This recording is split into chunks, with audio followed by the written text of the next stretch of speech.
Assalamualaikum everyone. My name is Dr. Dilip Kumar and I am President CMT Center of Manual Therapy. Starting में हमने कुछ series एक दो start की थी जिसके मुताबिक अगर किसी भी स्टूडेंट को किसी प्रेजेंटेशन में कोई डिफिकल्टी है तो ही और she can share with us and we will try to record over or simply making a lecture on the Zoom and we will try to cover those topics. Beryl. So, ये topic one of my students sent to me and she requested me to make a lecture over it. Beryl. So, as you all can see, the topic is range of motion. ये kinesiology में भी जो है वो हम पढ़ते हैं और one of the topic of kinesiology. तो range of motion, motion at any joint having a specific range. That range is called simply a range of motion. Her joint पे जो भी मूवमेंट होती है, मतलब जितनी भी मूवमेंट नॉर्मली हो सकती है, वो एक रेंज होगी, कोई ना कोई रेंज होगी. That is called a simply a range of motion that is present at every joint. अगर हम नॉर्मल की बात करें तो ठीक है. तो there are certain types of the range of motion, उसको हम देखेंगे. And what is the movement, उसको भी थोड़ा बहुत हम देखेंगे. what are the active movements, what are the types of the active, then what are the passive movements. A movement, any activity or any motion occurring at a joint is simply called a movement. कोई भी movement that is purely done either due to the contraction of the muscles or passively by another person or another individual or any therapist, this is called a movement. कोई भी एक motion किसी भी joint पे जब होगी, चाहे वो फुल रेंज हो, बस मूवमेंट इनिशिएट हो गई, that is the simply called movement. फिर उसमें दो टाइप्स आ जाती हैं, active movement and then we have a passive movement. हर वो मूवमेंट जो कि प्योरली आप या कोई भी पेशेंट जो परफॉर्म कर रहा है वो एक्टिवली प्योरली अपने मसल्स की कॉन्ट्रैक्शन करवा के वो मूवमेंट जो है वो परफॉर्म कर रहा है. Movement always need any muscle to initiate the movement in a body when we talk about the human body. तो कोई भी हर हर वो मूवमेंट जो मसल खुद कॉन्ट्रैक्ट करके उस जॉइंट पे जो है वो परफॉर्म करते हैं, because muscles are inserted over the joint. So definitely कोई भी मसल कॉन्ट्रैक्ट करेगा तो उस वहां पे जो है कोई ना कोई मूवमेंट होगी. अगर हम नॉर्मल की बात करें तो उसको हम एक्टिव कहेंगे. तो एक्टिव इन शॉर्ट दो तीन तरीके से आप इसको डिफाइन कर सकते हो. हर वो मूवमेंट जो प्योरली जो बंदा परफॉर्म कर रहा है वो प्योरली अपने मसल्स को यूज करके बगैर किसी सपोर्ट के, बगैर किसी रुकावट के अगर वो मूवमेंट अचीव करता है तो that is called active movement. और हर वो मूवमेंट जो जिसमें जो पर्सन परफॉर्म कर रहा है उसकी जीरो इन्वॉल्वमेंट हो, सारा क्रेडिट जो है वो किसी थेरेपिस्ट या किसी और बंदे को जो उसकी मूवमेंट करा रहा हो, what ever the movement at the elbow, at the shoulder और द एट द हिप, उसमें अगर जीरो एफर्ट्स हैं फ्रॉम द पर्सन जिसके ऊपर मूवमेंट हो रही है, that comes under the domain of the passive. तो हर वो मूवमेंट जिसमें आपकी एफर्ट्स कोई ना हो, कोई और बंदा परफॉर्म करे, that is the passive movement. और हर वो मूवमेंट जो प्योरली आप खुद से करते हो तो एक्टिव मूवमेंट. तो देयर आर द टाइप्स. हम इसी प्रेजेंटेशंस में जो है उसके टाइप्स भी पढ़ेंगे. तो एक्टिव पैसिव के बाद इनवॉलंटरी मूवमेंट. इनवॉलंटरी मूवमेंट्स एक वॉलंटरी होती है, एक इनवॉलंटरी. वॉलंटरी मूवमेंट जो आपके विल में होती है, जो आपके हाथ में होती है, आपके अंडर कंट्रोल में होती है, like skeletal muscle movements. Involuntary जो आपके हाथ में नहीं होती, like all the rhythmic movements of the heart moving with a proper rhythmicity, or what we talk about the smooth muscles movement, like your GIT system, all the visceras, they are surrounded by the smooth muscle like the pulse, like the arteries having the smooth muscles contraction. They are occurring at a regular period of time and they are very continuous, smooth and coordinated. They are the involuntary. हम उसको control नहीं कर सकते. Permanent for a short period of time हम थोड़ा बहुत उसको control कर सकते हैं, but not for the permanent. Okay.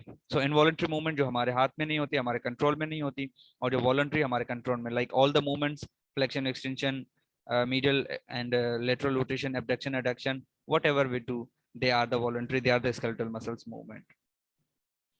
Okay. Involuntary movements के भी आगे स्टेप कुछ सब हेडिंग्स हैं, like the reflex movement, reflex action, reflex arc. ये हम सारे वन बाय वन डिस्कस करेंगे. Number one, starting with the voluntary movements. हर वो मूवमेंट जो आप प्योरली अपने आपके कंट्रोल में होती हैं. तो by definition the movement that is performed are controlled by the voluntary action of the muscles working in opposition to external force. External force तो हमारे ऊपर, just like the gravity, just like the air resistance, they are working constantly. तो हर वो movement जो आप purely perform कर सकते हो बगैर किसी रुकावट के, और वो आपके अंडर कंट्रोल में होते हैं, आपके मसल्स की कॉन्ट्रैक्शन की वजह से होते हैं, they are called voluntary. When you talk about the classification of the active movements की definition होगी, every movement that is purely created by the active contraction of your muscles is called the active movement. So they are classified into the four groups: the free exercises, assisted, resisted and resisted. नाम ही इनके indicate करते हैं, लेकिन one by one हम discuss करेंगे। Free exercise, हर वो exercise जिसमें ना तो आपको रुकावट हो और ना ही आप किसी से असिस्टेंस लो, और आप पूरी मूवमेंट आप या कोई भी परफॉर्म करता है, that is the free exercise. Okay, that is a free exercise, that is a work performed only against the gravity without any sort of the assistance, बगैर किसी की हेल्प लिए एंड बगैर किसी रुकावट के आप कोई भी मूवमेंट परफॉर्म करते हो, like the elbow flexion, knee flexion, elbow extension, knee extension, hip movement, cervical movement, whatever the movement you are doing without any assistance in order to achieve a full range। आप किसी भी joint पे अगर पूरी range achieve करते हो बगैर किसी का सहारा लिए, बगैर किसी की हेल्प लिए हुए, चाहे आपके दूसरे हाथ की या किसी और से हेल्प लिए हुए, उसको हम फ्री एक्सरसाइजेस कहेंगे। असिस्टेड एक्सरसाइज, जहां पे असिस्टेड का मतलब ही होता है किसी की हेल्प करना, ना असिस्ट करना बेसिकली। तो असिस्टेड एक्सरसाइज अव्वल तो वहां पे होंगी जहां पे मसल्स फुल रेंज अचीव नहीं कर पाता, उसको थोड़ी बहुत जरूरत है किसी ना किसी हेल्प की, किसी ना किसी सपोर्ट की, तो वहां पे जो एक्सरसाइज परफॉर्म होगी that would be the assisted. Let's suppose assisted exercise, अब ये एक्टिव असिस्टेड है नंबर वन। इसमें भी टाइप्स आ जाती हैं। एक्टिव असिस्टेड की अगर हम बात करें कि लेट सपोज आप कोई एक्टिविटी, आप एल्बो की फ्लेक्शन परफॉर्म कर रहे हो मिसाल के तौर पे, आप 90 एल्बो की फ्लेक्शन, 135 140 जितनी भी होती है, आप 60 80 70 80 डिग्री करके आते हैं, उसके बाद आपके मसल्स वीक, इतने वीक हैं कि वो ठीक से कोऑर्डिनेटेडली या स्मूथली परफॉर्म नहीं कर पाते। आप क्या करते, दूसरे हाथ से सहारा लेके 140 की रेंज पूरी अचीव करते। तो आपने क्या किया, अपने ही आपके मसल्स ही आधी रेंज तक लेके आए, तभी इसका नाम एक्टिव है। लेकिन आपने दूसरे हाथ से जब सपोर्ट की, तब मतलब वो फुल रेंज अचीव नहीं कर पा रहा। फुल रेंज के लिए आपको दूसरे हाथ की जरूरत पड़ी, दैट इज कॉल्ड, तभी उसको हम एक्टिव असिस्टेड कहेंगे। तो जब भी मसल की जो strength, whenever by definition when the muscle strength or the coordination is inadequate, मतलब प्रॉपर नहीं है, सफिशिएंट नहीं है to perform any movement, the external force is applied. External force दरकार होता है किस चीज के लिए, रेंज को अचीव करने के लिए, इनिशिएट करने के लिए नहीं, इनिशिएट आप मूवमेंट को करोगे, उसको हम कहेंगे असिस्टेड। फिर उसके बाद असिस्टेड और रेजिस्टेड। असिस्टेड रेजिस्टेड इस सेंस में कि यहाँ पे मसल्स वीक नहीं होंगे, यहाँ पे आप नॉर्मल से भी आगे जाना चाहते हो। मिसाल आप बॉडी बिल्डिंग करना चाहते हो, आप किसी मसल्स की बिल्डिंग करना चाह रहे हो, मिसाल के तौर पे उसका मसल का जो बल्क है वो बढ़ाना चाह रहे हो, स्ट्रेंथ बेसिकली बढ़ाना चाह रहे हो। अब आपको ट्रेनर कहता है कि आप बाइसेप के 10 कर्ल जो सेट हैं वो करें। अब जाहिर सी बात है, ये सेट तो आपने बढ़ाने हैं 10 से 12, 12 से 15 करने हैं। तो आप 10 बार बाइसेप की एक्सरसाइज करते हो, 11वीं बार मसल जो है बिल्कुल थक जाता है। अब यहाँ पे आप 10वीं बार जो है कोई भी वेट उठा के, 5 किलो 10 किलो उठा के आप अपने हिसाब से कर रहे हो। वेट उठाया तो ये रेजिस्टेंस एक्सरसाइज तो होगी, जो कि नेक्स्ट टॉपिक है। बट ये असिस्टेड रेजिस्टेड में रेजिस्टेड का आना लाजम है। हर वो एक्सरसाइज जिसपे आप कोई वेट उठाते हो तो वो रेजिस्टेड में आ गया, चाहे आप हल्की सी एक पेन ही उठा के क्यों ना लिखो, तो आपके मसल्स वर्क करेंगे अगेंस्ट द पेन। तो ये एक्सटर्नल लोड हो गया। तो आप कोई डंबल उठा के बाइसेप की एक्सरसाइज कर रहे हो या किसी भी मसल्स की एक्सरसाइज कर रहे हो, ट्राइसेप की एक्सेट्रा, आप 10 बार करके आप 11वीं बार जब आप करने की कोशिश करते हो, तो जाहिर सी बात है फुल रेंज अचीव नहीं कर पाते, क्योंकि जाहिर सी बात है मसल भी थक गया। अब वो रेजिस्टेंस तो आ गई। अब उसी रेजिस्टेंस में आप ट्रेनर, या तो आप अपने दूसरे हाथ से या ट्रेनर को कहेंगे कि काइंडली मुझे सपोर्ट करें ताकि मैं रेंज गेन कर सकूं, ताकि मेरा सेट जो है वो कंप्लीट हो जाए।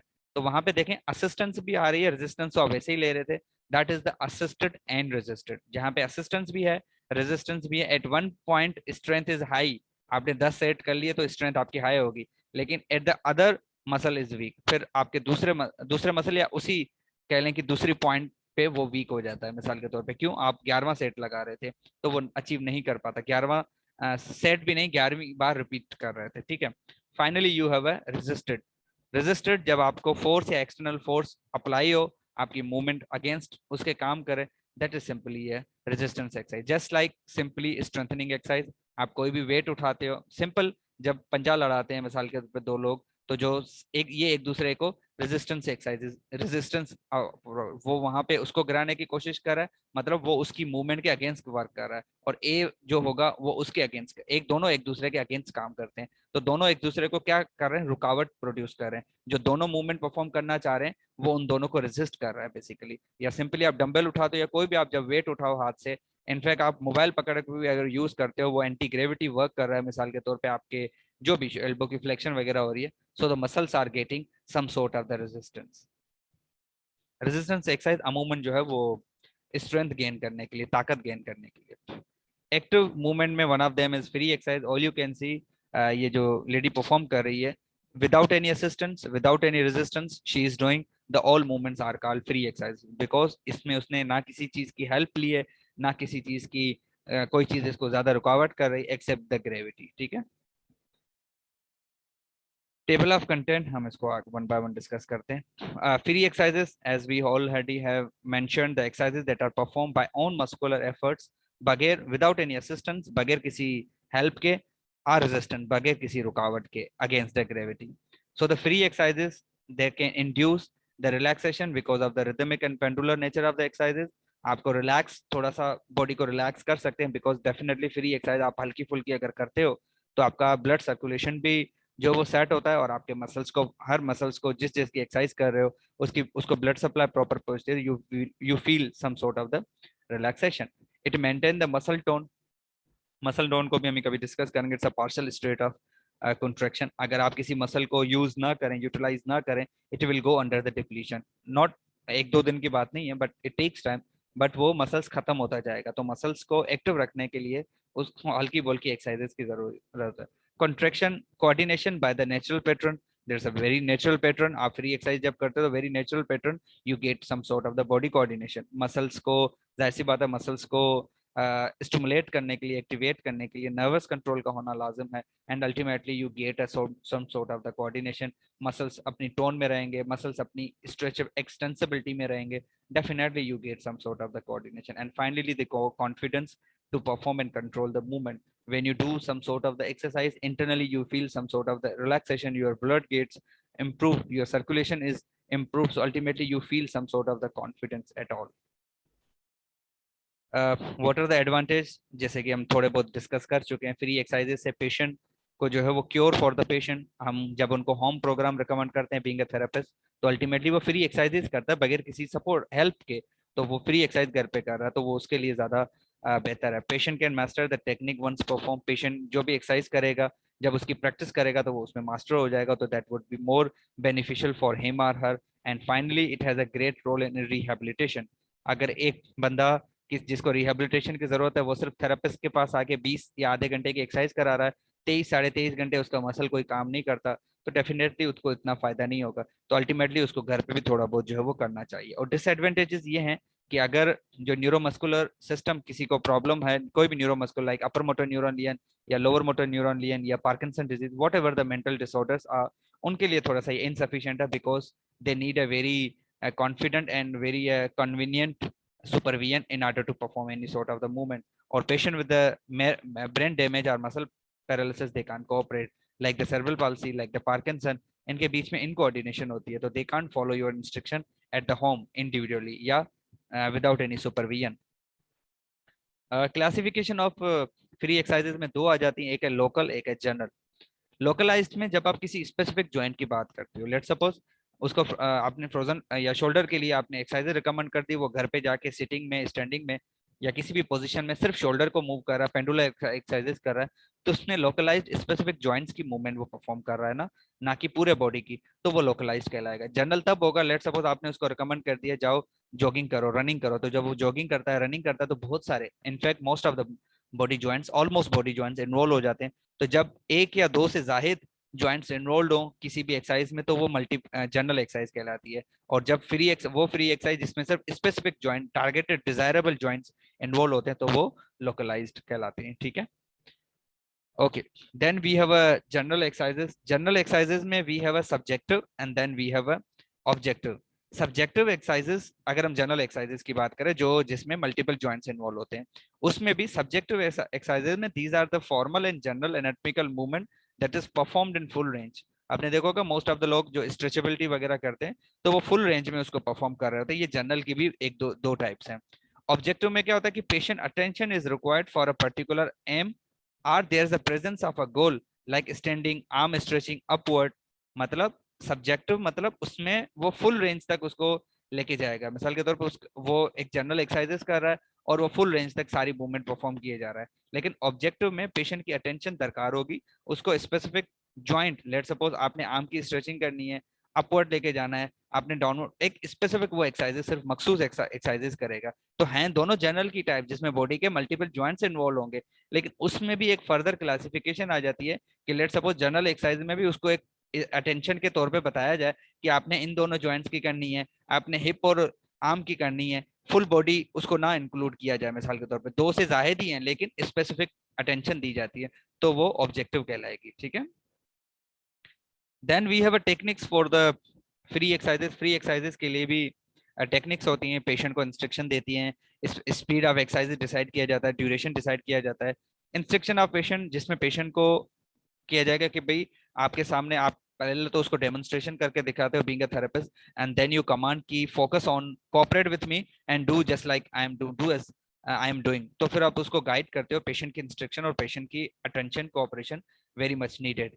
स्पीड ऑफ एक्सरसाइजेस जो है वो डिपेंड करता है कितना इफेक्ट जो है वो दरकार है। Usually we start with the mild moderate severe, हम पहले स्लो पीरियड ऑफ लर्निंग से स्टार्ट करते हैं and then it go with the natural rhythm. मिसाल के तौर पे आप उसके सामने जिस स्पीड के साथ परफॉर्म कर रहे हो उसको साथ साथ इंस्ट्रक्ट भी करोगे, काइंडली आपने भी रिपीट और मेरे सामने रिपीट करके दिखाओ ताकि घर पे आप किसी और स्पीड के साथ ना करो।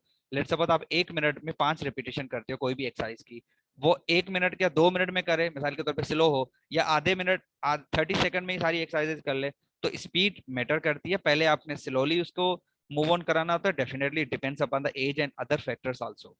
Duration it depends on the capacity. Let suppose ये पेशेंट की कैपेसिटी के साथ साथ आप उसको चेक भी करते हो, मिसाल के तौर पे आप उसे कहते हो कि दिन में 6 बार करो या 5 बार करो, डेफिनेटली ही और शी विल गेट फटीग। अगर उसके रूटीन में एक्सरसाइज नहीं है तो you have to decide accordingly. तो ड्यूरेशन मतलब कितनी बार एक्सरसाइज कितनी देर के लिए करना है, 20 मिनट, आधा घंटा, 40 मिनट, तो फिर आप उसे स्टार्टिंग में माइल्ड मॉडरेट से उठाते हो, भाई पहले 20 मिनट करें, then you go for the 30, 40 and onward. Okay, इसके इस इफेक्ट्स एंड यूजेस देख लें। It depends upon the nature of exercises पे डिपेंड करता है कि किस नेचर, माइल्ड मॉडरेट सीवियर कर रहा है। ठीक है, नेचर में मिसाल के तौर पे आइसोमेट्रिक आ गया, क्लोज चेन आ गया, ओपन चेन आ गया। एक्सटेंट ऑफ एक्सरसाइज किस हद तक कर रहा है, मतलब 30 मिनट, 40 मिनट, वो भी डिपेंड हो गया। इंटेंसिटी, माइल्ड मॉडरेट सीवियर, किस लो वेलोसिटी है, हाई वेलोसिटी है, उस पर भी डिपेंड करता है। एंड फाइनली ड्यूरेशन, कितनी देर के लिए कर रहा है, वो भी मैटर करता है।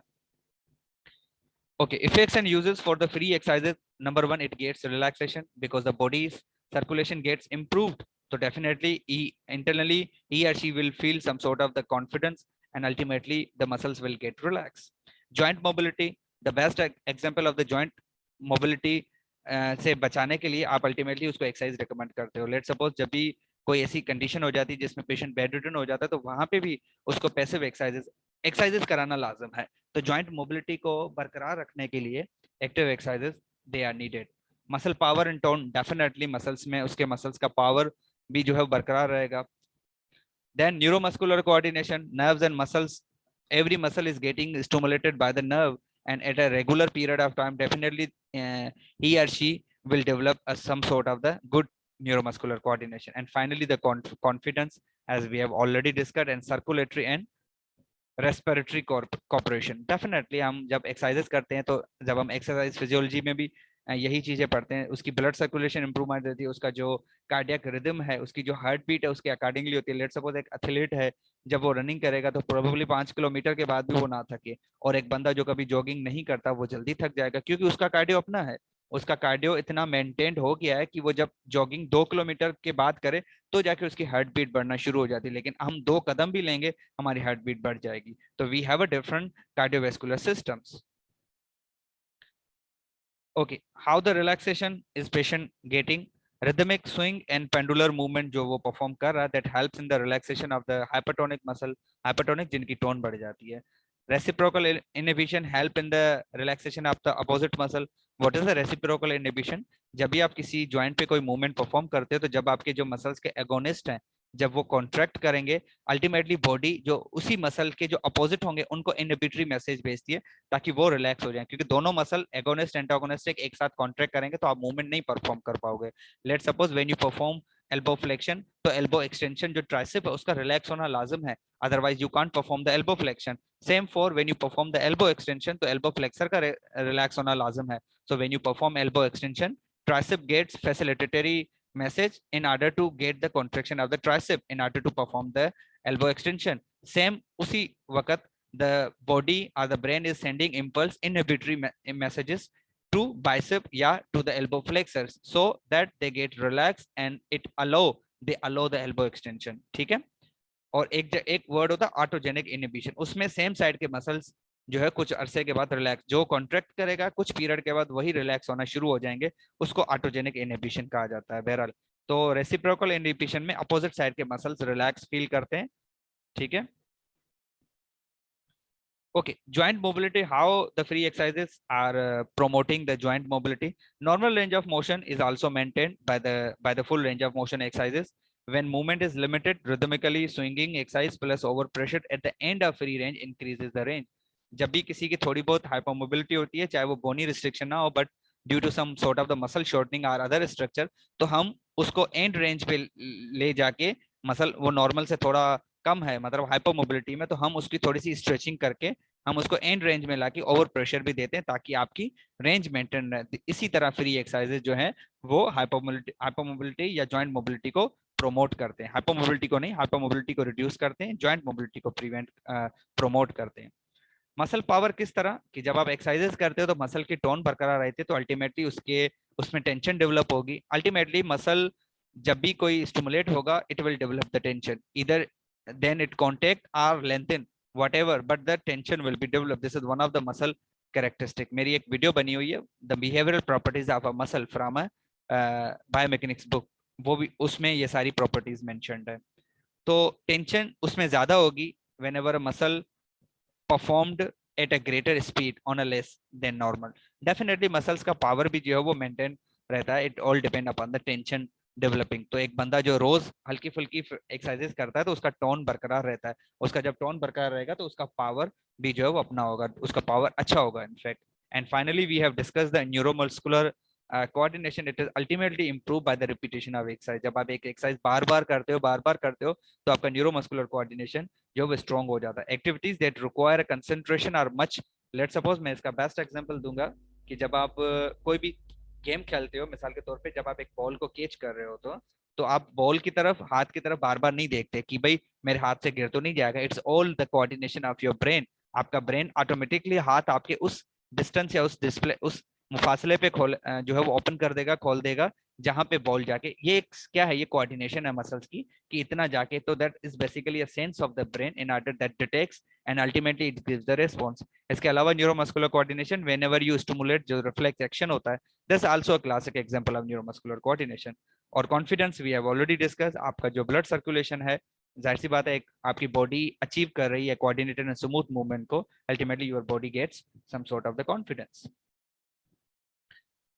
Then we have a circulatory and respiratory cooperation. किस तरह से during prolonged and vigorous exercises जब हम परफॉर्म करते हैं, speed and depth of the respiration increases. definitely heart beat आपकी faster हो जाएगी, more forceful heart is produced. They include the following changes, or this include the following changes in the need of the active tissue.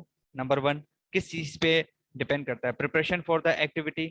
local circulatory changes in the muscle आएंगे. Regulation of the circulatory respiratory function में changes आ जाएंगे during the exercise. Need of the active tissue. Need of the active tissue मतलब जब आप exercise करते हो तो active tissues की नीड होती है, और एक्टिव टिश्यूज के लिए उस मतलब वो ब्लड, उसको प्रॉपर ब्लड मिलता रहे. the free supply of the oxygenated blood and removal of the metabolite is very much important, needed for a muscle in order to produce active contraction. Preparation for the activity मतलब जितने भी systems हैं जो like the cerebellum, the cardiac and vestibulo vasomotor या जितने भी हमारे systems हैं जो कि आपके बैलेंस और आपके एक्टिविटीज में इनरोल्ड होते हैं, उनका एक्टिव होना, प्रिपेयर होना बहुत ही लाजम है. जस्ट लाइक द एड्रेनलिन, जो कि जैसे ही रिजल्ट मतलब जैसे ही एक्टिविटी होगी जो कि फाइट एंड फ्लाइट की सिचुएशन में कोई भी होगा तो एड्रेनलिन रिलीज होगा, तो आपकी बॉडी में चेंजेस आना, आपकी हार्ट बीट की फ्रीक्वेंसी बढ़ जाएगी, आपका आर्टरियल प्रेशर बढ़ जाएगा, और भी चेंजेस जो है वो आते रहते हैं. ठीक है. लोकल सर्कुलेटरी चेंजेस से मुराद की जिस एरिया की आप एक्सरसाइजेस करते हो, स्पेशली आप बाइसेप की कर रहे हो, तो बाइसेप जो पूरी अपर एक्सट्रीमिटी है या बाइसेप वाला जो एरिया है वहां की ब्लड सप्लाई अल्टीमेटली जो है वो बढ़ जाएगी. ठीक है. Okay. The regulation of circulatory and respiratory function. Regulation मतलब उसकी रेगुलेशन किस तरह हो रही है. Venous return to heart increase in जो वीनस रिटर्न होगा, जो हार्ट की तरफ जाएगा, वो बढ़ जाता है during exercise. Increase in cardiac output आपका बढ़ जाता है। And both these happen due to the pressure variation in abdominal and thoracic cavity. जब भी आप कोई भी एक्सरसाइज करते हो, आपके थोरेसिक के मसल्स काम करते हैं, तो थोरेसिक में इंट्राथोरिकल जो प्रेशर होगा उसमें चेंजेस आते हैं। आपका एब्डोमिनल प्रेशर भी जो वेरी करता रहता है। जिन इन दोनों की वजह से ये वीनस रिटर्न भी बढ़ता है और आपका कार्डियक आउटपुट भी बढ़ता है। अल्टीमेटली मसल कॉन्ट्रेक्शन हो रही है, ब्लड सर्कुलेशन बढ़ेगी, अल्टीमेटली ब्लड सर्कुलेशन बढ़ेगी, हार्ट बीट बढ़ेगी, तो ये सारी चेंजेस जो है वो आते रहते हैं। ठीक है। And finally, we have a summary. The overall effect of the active exercises is that increase the respiration. आपकी respiration को increase करती है. That is take in and take out of the different various gases exchange. Increase local and general circulations, as we have already discussed, that local and general throughout the body, local a specific part whenever you are doing the exercise of that part. And it finally provide work for the heart muscle. आपके heart के muscles काम करेंगे तो आपकी heart की जो rhythmicity है, आपके जो कार्डियक मसल्स हैं, वो स्ट्रॉन्गर हो जाएंगे और ultimately it will help you for the future heavy activities. Thank you so much. Furthermore अगर आपका कोई भी क्वेश्चन हो तो आप कमेंट में जो है वो कमेंट कर सकते हैं, और आप कोई भी क्वेश्चन है आप पूछ सकते हो। सेकंडली, इस चैनल को जरूर आप अपनी तरफ से लाइक करें और शेयर करें अपने कलीग के साथ। And finally, if you feel any sort of the difficulty in any presentation, just provide to the CMT on Facebook page or YouTube channel. We are with you and we will try our best to cover your topics. Thank you so much. Stay home, stay blessed.